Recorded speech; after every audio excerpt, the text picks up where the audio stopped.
নমস্কার। আজ আমরা কথা বলবো সৈয়দ মুজতাবা আলীর অসাধারণ এক লেখা প্রবাস বন্ধু নিয়ে। চলুন এই গল্পের মধ্যে দিয়ে একেবারে অন্য এক আফগানিস্তানকে আবিষ্কার করা যাক। দেখুন, প্রবাসবন্ধুর আসল ম্যাজিকটা কিন্তু ঠিক এই কথাটার মধ্যেই লুকিয়ে আছে।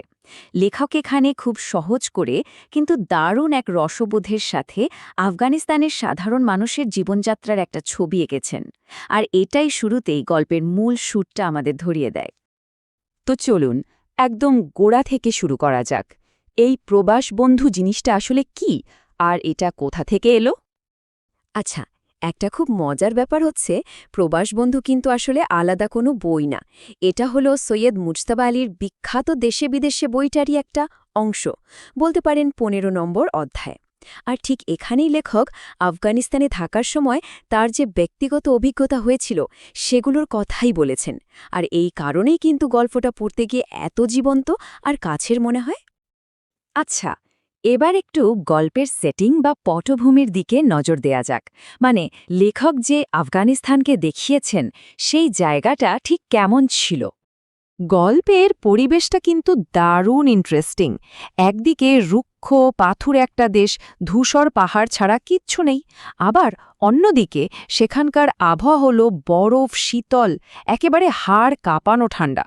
ভাবা যায় এই কঠিন প্রকৃতির মধ্যেই গল্পের চরিত্ররা বাস করে। এটা তাদের জীবনযাত্রাকে সত্যিই এক অন্য মাত্রা দিয়েছে। পরিবেশ তো গেল, কিন্তু এই গল্পের আসল প্রাণকে চলুন এবার গল্পের একেবারে কেন্দ্রে থাকা সেই মানুষটার কথা বলা যাক, যিনি এই কাহিনীকে জীবন্ত করে তুলেছেন, আব্দুর রহমান। কাবুলের কাছে খাজা মোল্লা গ্রামে থাকার সময় লেখকের দেখাশোনার দায়িত্বে ছিলেন এই আব্দুর রহমান। কিন্তু তিনি শুধু লেখকের একজন সাধারণ পরিচারক ছিলেন না। লেখকের চোখে আব্দুর রহমান ছিলেন যেন পুরো আফগান সংস্কৃতির এক জীবন্ত প্রতিচ্ছবি। তাহলে আব্দুর রহমানের মধ্যে এমন কি ছিল? মূলত ৩টে জিনিস: তার সরলতা, দেশের প্রতি তার গভীর ভালোবাসা আর অতিথির প্রতি তার আন্তরিকতা।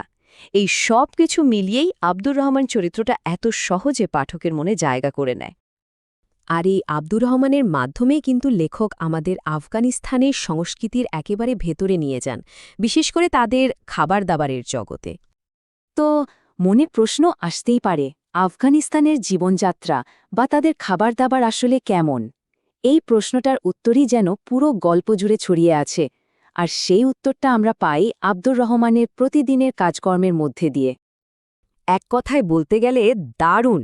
আব্দুর রহমানের রান্না আর তার খাবার পরিবেশনের ধরনে লেখক আফগানিস্তানের একটা সমৃদ্ধ খাদ্য সংস্কৃতির ছবি তুলে ধরেন।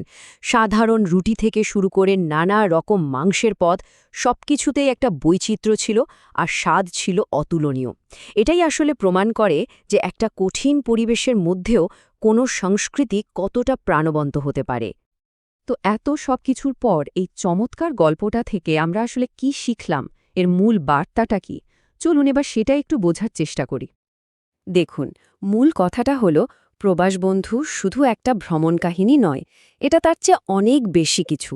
এই গল্পটা আমাদের ভাবতে শেখায় যে আমাদের চেনা জগতের বাইরেও কত রকমের জীবন, সমাজ আর সংস্কৃতি আছে। এটা আমাদের সংকীর্ণতার খোলস থেকে বের করে এনে একটা বিশ্বজনীন দৃষ্টিভঙ্গি দেয়। আর শেষ পর্যন্ত এই প্রশ্নটা নিয়েই হয়তো আমাদের ভাবা উচিত, কিভাবে সামান্য একটা গল্প দেশের সীমানা ছাড়িয়ে অন্য একটা সংস্কৃতি আর তার মানুষদের জন্য আমাদের মনে এতটা ভালোবাসা আর সহানুভূতি জাগিয়ে তুলতে পারে। আর সবচেয়ে বড় কথা, আমাদের বিশ্বকে দেখার চোখটাই পুরোপুরি বদলে দিতে পারে। এটা সত্যি ভাবার মতো একটা ব্যাপার।